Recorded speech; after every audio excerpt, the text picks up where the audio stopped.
Do you want to learn how to become rich on autopay? Well, I can share with you how I did it because living in California, we always have to be looking for ways to make more money because that's how it is. So I'm going to give you 10 things that I've done through my life that have helped me live comfortably in California. Most of it is on auto, but a lot of things are not. For example, number one, you need to acquire a profession or a skill that is not easily replaceable and that no matter what the economy is like, your service is always needed. I picked accounting, and so far, accounting has always been in demand. Maybe not in the future, but you gotta think about it. Like, my next profession might be sewing. I don't know, but right now, accounting is fine with me. So you gotta be really good at your work so that you can always have a job. Number two, always keep cash in your purse. And I'm talking cash, not debit card or credit card, because you have to get used to having cash in your purse or wallet and get over that fear of someone's gonna mob you or you can't handle the money, you just spend it as soon as you get it. No, you have to change that attitude. And number three, you need to have a pension, your 401k. That's the automatic where you're just putting in your money direct every month, and with every paycheck you set an amount to your pension. And another one, fourth, real estate. You have to do real estate because real estate doesn't go bad. I mean, as far as you make sure you focus on location, location, location. You can buy a piece of real estate out in the Goonies for a really good price, but that's useless if you can't sell it. No, you have to think location, location, location. And so that's what I did, and that has really helped me. Yes, a house right now can sound crazy expensive at $700,000, but you're not paying the whole $700,000. You're paying what, 5%? That's $35,000. That's the price of a car. You can pay $35,000 for a house, and then you just continue the payments. You have to pay rent anyways. And so I used to see it like a forced savings. Every time I made my mortgage, I just thought, that's a forced savings. Because when I sell the house, I am getting my money back plus more. So I always had in my head that I was gonna sell that house. Because in case you didn't know, your profits, you don't have to pay taxes on the $250,000. And if you're married, it's $500,000 that you don't pay taxes on from the profit of your house. That's a lot of savings right there. So yeah, you have to go into real estate because it's always gonna go up. When I got my house at $450,000, I thought that was really expensive.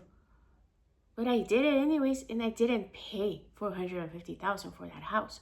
I actually paid the down payment plus my mortgage payment, and then at the end, I got all that money back plus more.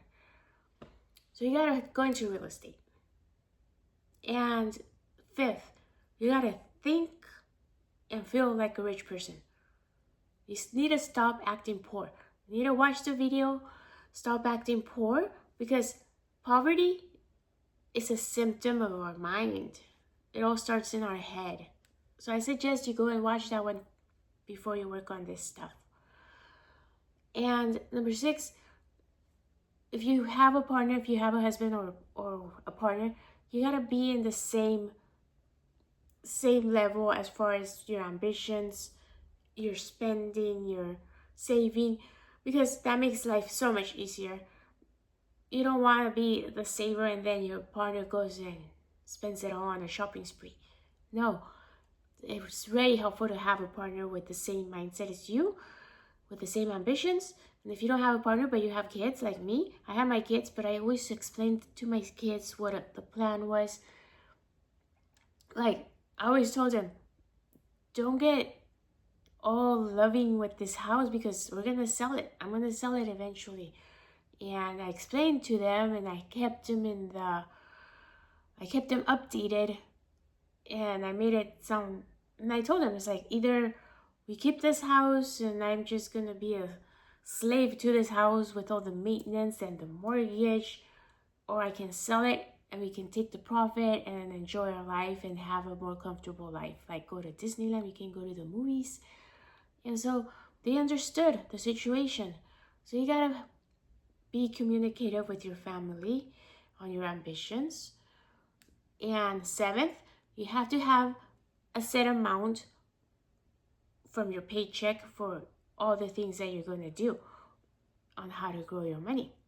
And I have a video on that, on how to grow your money. Because you have to have some money set for your investments, your education, your entertainment, your charity. There are 5 things: long-term investment and short-term investments.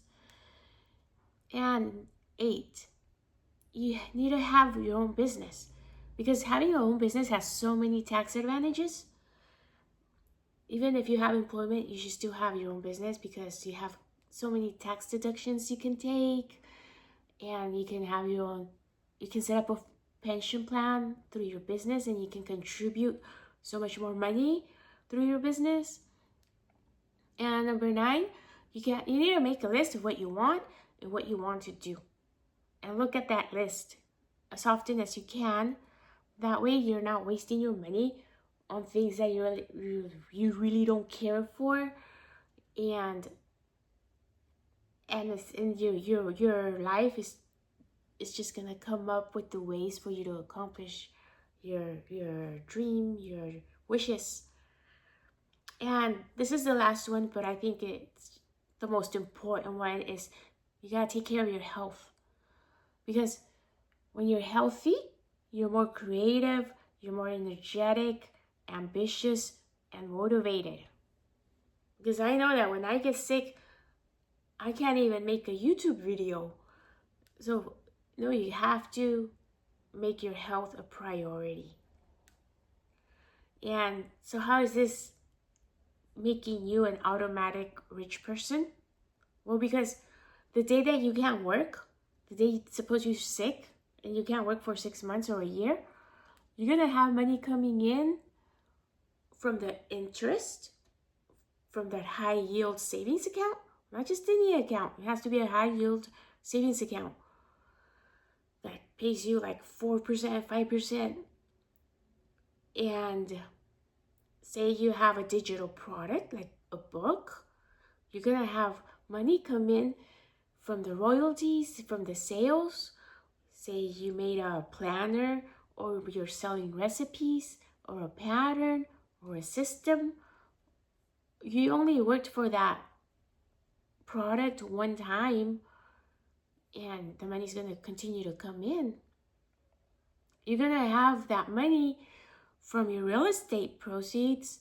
You're not gonna go spend it all. You're gonna go put it in investments, different kinds of investments, and you're gonna have money coming in from that.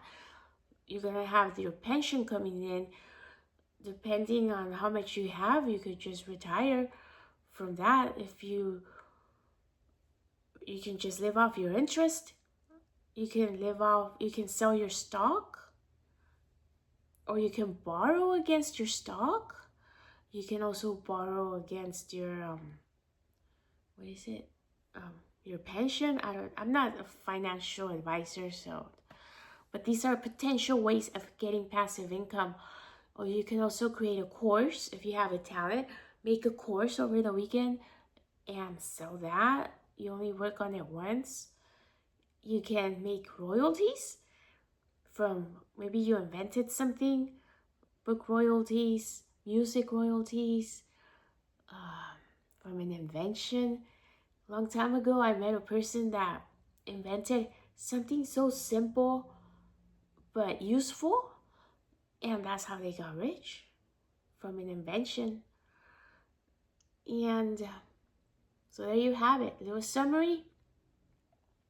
You can automatically put money into your real estate investment, your precious metals, your stocks, or in high yield interest, and your pension and your royalties, your commissions. Once you have, I wouldn't say YouTube is passive because you have to keep active on it, but eventually even YouTube can make you money. But automatic rich, you just have to make it easy on you and send that money into your investments, and that's how you become automatically rich.